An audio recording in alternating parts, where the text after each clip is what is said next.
অধিকাংশ মানুষই ভাবে অতীতের সব কিছু মনে রাখলেই নাকি আমরা আরও শক্তিশালী হই। সুখ, দুঃখ, ভালোবাসা আর কষ্ট সব মিলিয়ে জীবনটা যেন সম্পূর্ণ লাগে। কিন্তু সত্যিটা অন্যরকম। সব কিছু বুকের ভেতর চেপে ধরে রাখাটাই আসলে জ্ঞান নয়, বরং বোঝা। জীবনের আসল মুক্তি আসে তখনই যখন আমরা ছেড়ে দিতে শিখি। এই গল্পটা যেন এক আয়না, যেখানে আমরা নিজের প্রতিচ্ছবি দেখতে পাই। গল্পটা শেষ হলে একবার নিজেকে নিঃশব্দে প্রশ্ন করো, আমি কি সত্যিই বর্তমানে বেঁচে আছি, নাকি এখনো অতীতের ছায়ায় হারিয়ে আছি? অনেকদিন আগের কথা, এক সুন্দর বনে এক পাখি থাকত। ছোট, মিষ্টি আর রঙিন। সবাই তাকে ভালোবাসত। কিন্তু একদিন থেকে সে এক অদ্ভুত কাজ শুরু করল। প্রতিদিন যা দেখত, শুনত বা অনুভব করত, সুখের হোক দুঃখের হোক, সব কিছুই সে ছোট ছোট পাথরে লিখে রাখত। তারপর সেই পাথরগুলো একটা থলেতে ভরে সঙ্গে করে নিয়ে উড়ে যেত। সে ভাবত প্রতিটা মুহূর্তই মূল্যবান, সুখের স্মৃতি তো রাখতেই হবে, এমন মুহূর্ত আবার কবে আসবে কে জানে। আর কষ্টের স্মৃতিও গুরুত্বপূর্ণ, সেখানেও তো শিক্ষা আছে। শুরুতে ব্যাপারটা তার ভালোই লাগছিল। প্রতিদিন নতুন নতুন অভিজ্ঞতা, নতুন পাথর, নতুন গল্প।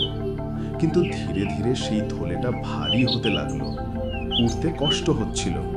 তবু পাখিটা ভাবত, না, এগুলো আমার জীবনের অংশ, একদিন না একদিন কাজে লাগবেই। সময়ের সঙ্গে সঙ্গে থলেটা এত ভারী হয়ে গেল যে ডানাগুলো ব্যথায় ক্লান্ত হয়ে পড়ল।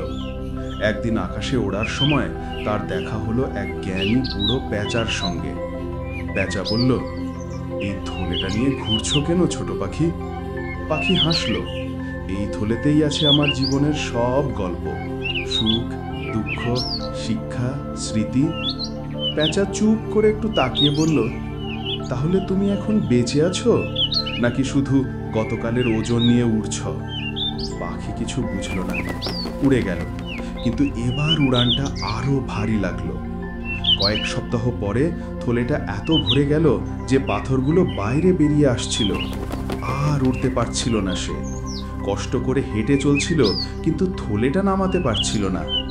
একদিন ভারী বৃষ্টির দিনে মাটি পিচ্ছিল হয়ে গেল। পাখিটা পিছলে পড়ে গেল আর থলেটার ভারে চাপা পড়ে গেল তার ছোট্ট দেহটা।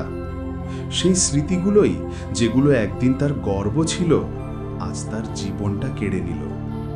বৃষ্টি থামলে অন্য কিছু পাখি উড়ে এসে দেখল, কিন্তু ততক্ষণে ছোট পাখিটা নিঃশব্দ হয়ে গেছে।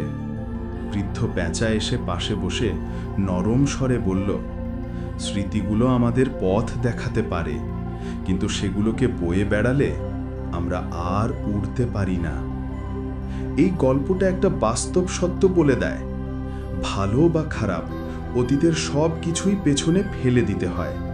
আমরা যদি প্রতিদিন অতীতের বোঝা বয়ে চলি, একসময় ভিতর থেকে ক্লান্ত হয়ে পড়ি। বর্তমানের আনন্দ হারিয়ে যায়, ভবিষ্যতের পথে এগোনো বন্ধ হয়ে যায়। জীবনে এমন অনেক কিছুই আছে যা আমরা বদলাতে পারবো না, কিন্তু আজকের দিনটা আমরা সুন্দর করে তুলতে পারি। তাই যা চলে গেছে সেটা ছেড়ে দাও, ক্ষমা করো, ভুলে যাও, নতুন কিছু অনুভব করো। প্রতিদিন একটু নতুন করে বাঁচো, একটু শান্তি খোঁজো, একটু হালকা হও। কারণ অতীতের পাথরগুলো যত ভারী হোক, ডানা মেলে উঠতে হলে এক না এক সময় সেগুলো নামাতে হবেই। যদি তোমার মনে হয় এই গল্পটা অন্যদেরও স্পর্শ করতে পারে, তাহলে গল্পটা লাইক করো, শেয়ার করো আর চ্যানেলটা সাবস্ক্রাইব করে পাশে থেকো। আমি আবার ফিরব এমনই এক নতুন অনুপ্রেরণার গল্প নিয়ে।